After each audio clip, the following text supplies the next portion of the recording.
Good morning. Ayan, narito po ako sa airport. Ayan po ang ating ano. At ako po ay, siyempre, prayer, devotion, and declaration po tayo ulit. Let's pray. God, we thank you so much sa iyong word na amin pong maririnig sa umaga ito. Ipuin mo kami at maranasan namin ang iyong kapangyarihan. Salamat po, Ama, sa pangalan po ng Jesus. Amen. So, ang nais ko pong i-share is about decision. Deuteronomy chapter 11:26. Look, today, I am giving you the choice between a blessing and a curse. Oh, wow. Ang galing ni Lord, ano? Para bang ganito, hindi ko pwedeng ipilit sa iyo kung anong gusto kong gawin. Kailangan magdesisyon ka. Kasi, nasa iyo yun eh. Akala lang natin nasa Diyos lahat. No, it's all in us. I always share na what is happening today sa life natin is a replay. Ito yung replay na pwede mong iayos. Yan, ang ganda di ba? Iba pagka-replay, pag talo na. But we are not loser. We're blessed. No? We're always be victorious at winner. Ano? Ang deal ng God today ay ganito. Una, dapat maintindihan natin. He is good because He's telling us what will happen today. Sinasabi niya yung sa kanyang kabutihan. Ito ang mangyayari ngayon. Because He cares. Yeah. Kanina, narinig natin, He's good. Yan, He cares. He's concerned. He's expecting the best for us. Kung ako ang merong Diyos na ganyang klase, wow, gusto ko mabuhay na pinagpala. Ang salita lang dito just decide. Decision has a big role dito po sa ating tinitunghayan. No? Now we need to decide between blessing and a curse. No? Kailangan ko magdesisyon, kailangan ko ilagay ang sarili ko doon. Deuteronomy chapter 11:27, you will be blessed if you obey the command of the Lord, your God, that I'm giving you today. So we will be blessed if, no? Merong if you obey the commands of the Lord, your God, that I'm giving you today, that is giving to us today. Yan ang sabi niya no? Kailangan lang sa buhay mo, let us not doubt about it. Huwag tayo mag-alinlangan. May magandang gagawin ng Diyos. I need to obey because I decided something.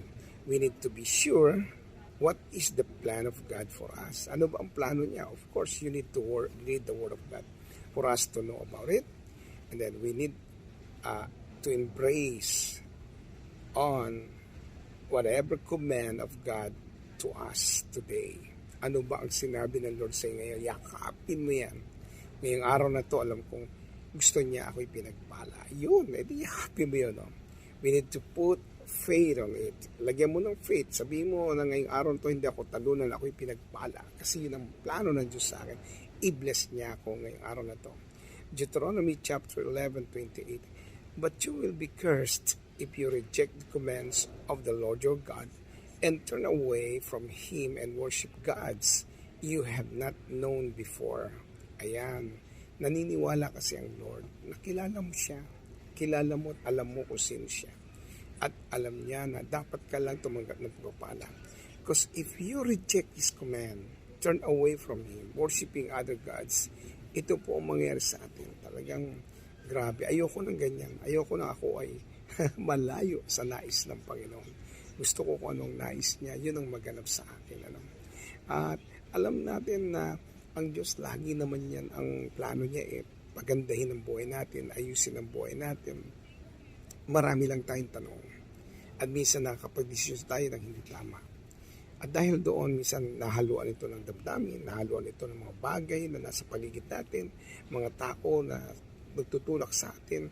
Huwag muna, kung pwede lang na hindi natin pairalin ang ganun. Pairalin natin ay yung ating faith, nagtitiwala sa Diyos na meron siyang gagawin sa buhay ko, ay sigurado po, may gagawin ang Lord sa buhay natin.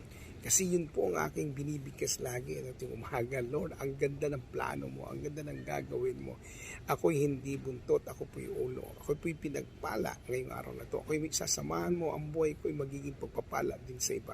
At marami akong magagawa, Panginoon, para mag-glorify ang ka, Panginoon, ang iyong pangalan Alam ko, O Diyos, marami naghihintay. Yan lagi ang binabanggit ko, Panginoon, salamat. Ibang klase kang Diyos. Ikaw ang Diyos na aking pinaglilingkuran at kailanman hindi mo ako pababayaan. Now, gusto ko iwanan to. Time to be sure of what is in the mind of God. Sure ka na ba? Sure na ako. Maganda plano niya. We rather need to follow Him than our own decision. Though God is asking for my decision is to be blessed. And God, ito na, bigla magpo-flow yan. May harang yan eh. After your decision, boom! Standing on His command today and do the will of God. That's my decision. Gawin ang ipinagagawa ng Diyos sa akin araw-araw. Kapatid, ang ganda ng plano ng Panginoon. Hindi ko man kita nakikita, hindi man tayo nakikita, pero naniniwala ko ang ganda ng plano ng Diyos sa buhay mo. Ang ganda ng nais niyang gawin. Kaya ako po'y magdideklara sa inyo, Panginoon, i-release mo ang nagumapay mo pagkikilos at pagpapala sa aking kapatid, Panginoon. Ngayon, alam ko magdidesisyon siya na gusto niyang gawin ang nais mo. I declare that there will be an open heaven, God's favor, as we connect on your throne.